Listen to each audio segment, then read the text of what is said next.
Hello, I'm Jodi Wellman, and I have 1,924 Mondays left to live. I'm dying, and you're dying, and we're all dying of the same terminal illness called life.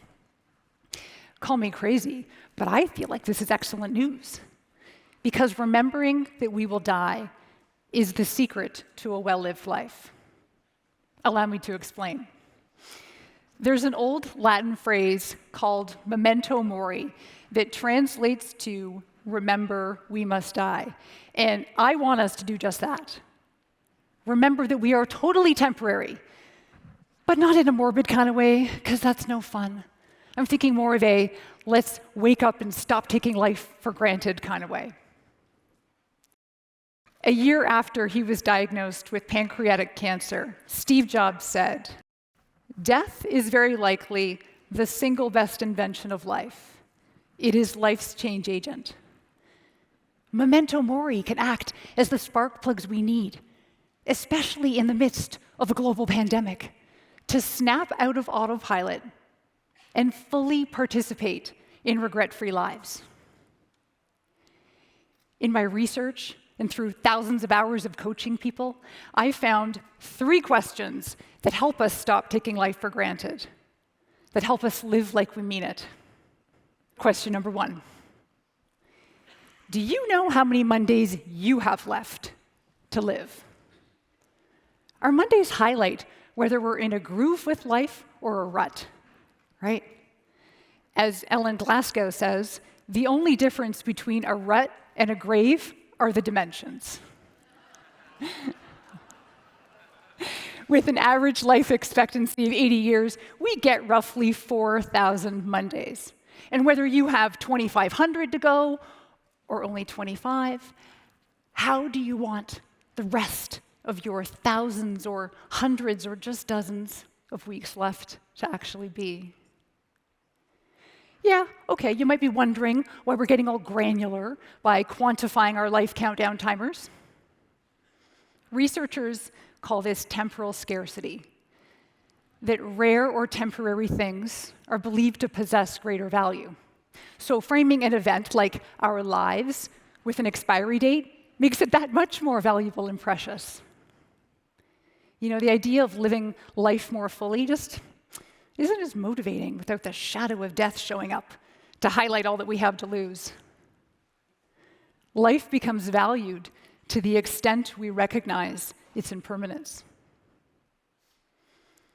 I know a thing or two about taking life for granted. I squandered 10 years of my life to eating disorders that robbed me of aliveness. I let my fears of inadequacy, of not enoughness, and my desire to control an uncontrollable world get the best of me. So I alternatingly starved and purged a decade of my life away. We all have ways of coping and numbing, right? And they can be healthy until they're not. Until our strategies like drinking a little too much with dinner, night after night, or endlessly doom scrolling through social media, or zoning out for hours on end in front of the TV. These are all slippery slopes that disengage us from the lives we could be living. I can't get the time back that I squandered, but I now see how precious life is, how finite it is, how it's our choice to make the most of the time we're lucky to be above ground. This is why I do the work I do. I'm making up for lost time, and I desperately want us to live squander-free lives. Knowing I have 1,924 weeks left to live, if I play my cards right, well, that sparks an intense desire to do this life justice and get to the end without a whiff of regret. Reminding myself of my inevitable, no way out alive, and maybe even imminent death. Whew. Well, that snaps me to attention. It shines a spotlight on the life I'm living, and it kind of makes me wonder if it's worth dying for. Death motivates me to live.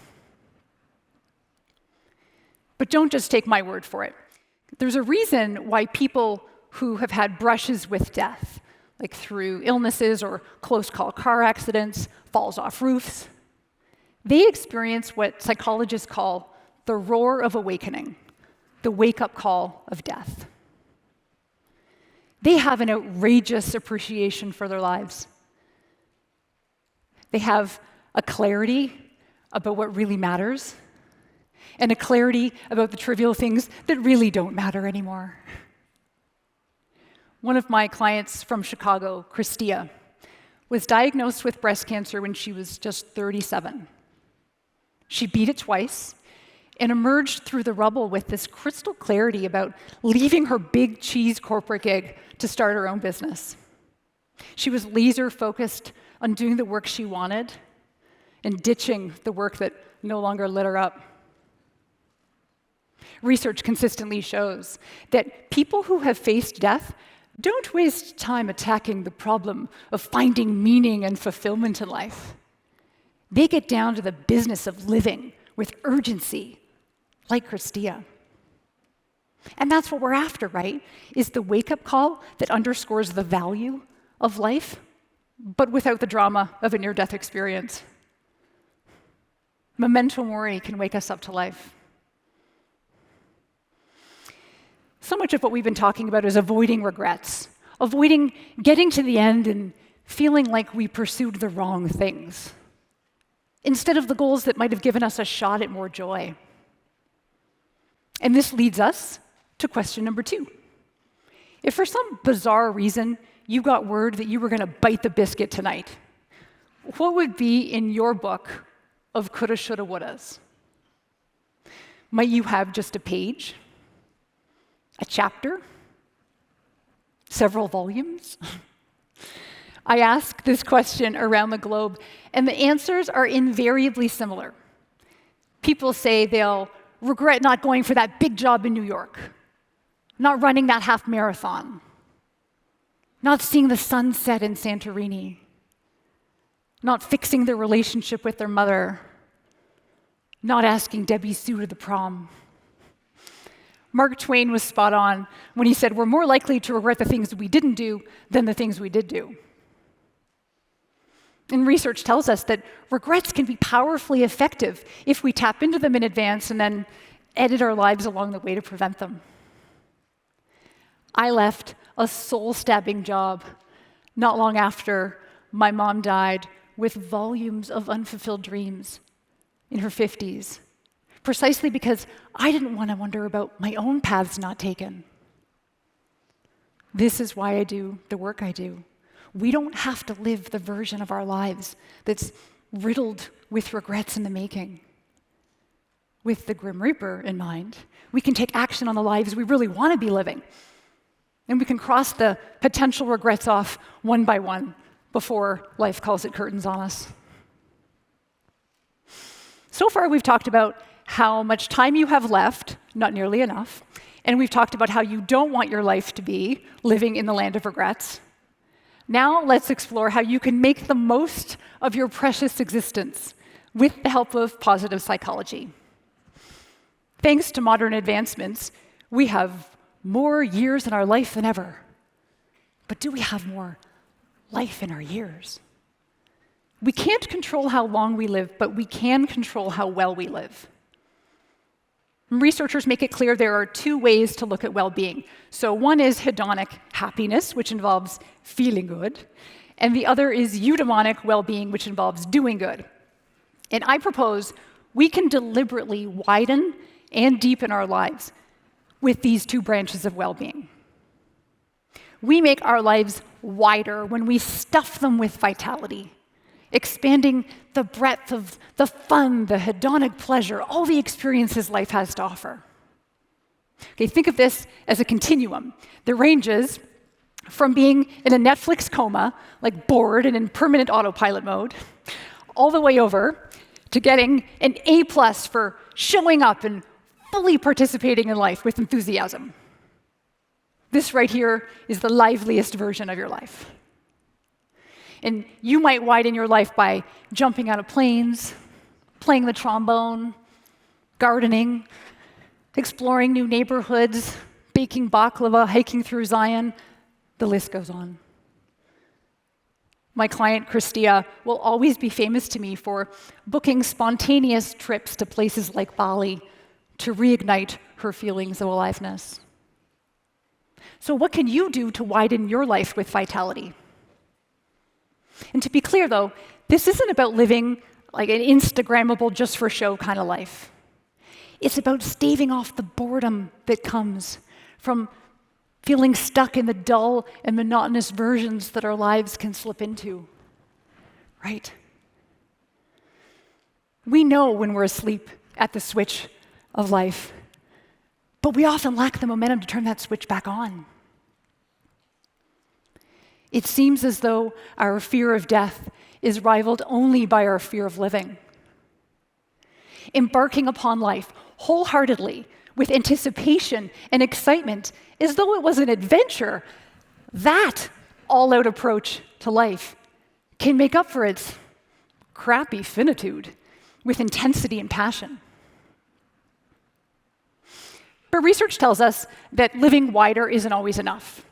So we make our lives deeper when we infuse them with meaning. And the meaning spectrum ranges from feeling empty and purposeless to feeling like our existences matter beyond the roller coasters and cotton candy at Disneyland. This eudaimonic dimension of well-being includes doing what we do best, so using our talents, helping, giving, making meaningful connections with other people, getting in touch with something bigger than ourselves. So what can you do to deepen your life with more meaning without feeling the pressure to quit your day job and spend 70 hours a week saving the sea turtles? Not that there's anything wrong with the sea turtles. They're quite cute. Existential psychologists say that the persistent anticipation of death is what puts a fine point on the purpose of our lives.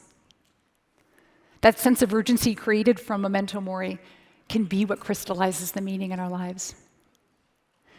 Okay, so marrying these two axes together of life widening vitality and life deepening meaning creates a framework, a way to gauge your aliveness or deadness. And here we are at question number 3. Where would you plot yourself today? Where do you want to be?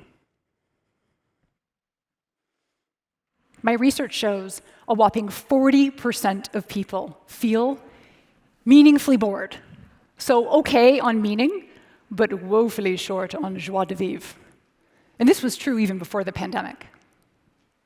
Only 8% of people feel astonishingly alive. So let's let death work its magic as the intentional reminder that life's too fleeting to kick the bucket feeling bored and empty. The client I've been telling you about, Christia, sadly passed away in December at the age of 42. In our last session together, I didn't even know her cancer had returned. I asked her where she'd plot herself on this framework, and she didn't have to think twice. She felt astonishingly alive. She made her life wide and deep, just not long. The secret is out. We're all living on borrowed time. Not a single one of us is getting out of here alive. And the question is whether we're stuck in autopilot or whether we're living lives we'd be proud to look back on from our eventual deathbeds. Aliveness is relative, and there isn't a right or wrong way or amount to live. Just as long as you've committed to living in vivid color with width and depth. So how do you want the rest of your life to be? Only you know what it might take to feel less like an impressively functioning zombie and more like someone living a life you love. It starts with one small thing, one small choice that has the potential to alter your remaining moments and weeks and years. You might choose to stave off a potential regret to prevent a coulda, shoulda, woulda. You might choose to punch up the pleasure with a single vitality-inducing event that can widen your life even by an inch. Or you might choose a small way to make some meaning in your life to deepen your life with meaning, even by a smidgen. Above all, I urge you to take me up on Memento Mori and regularly count your Mondays. You might get more than 4,000, but the morbid truth is you might not even get that many. Let your mortality motivate you to live like you mean it, as though you've been warned that you will not live forever. Don't postpone your existence. The bad news is you're totally dying. The good news is there is still time to live before you die. And here's a final bonus question. How can death bring you back to life? Thank you.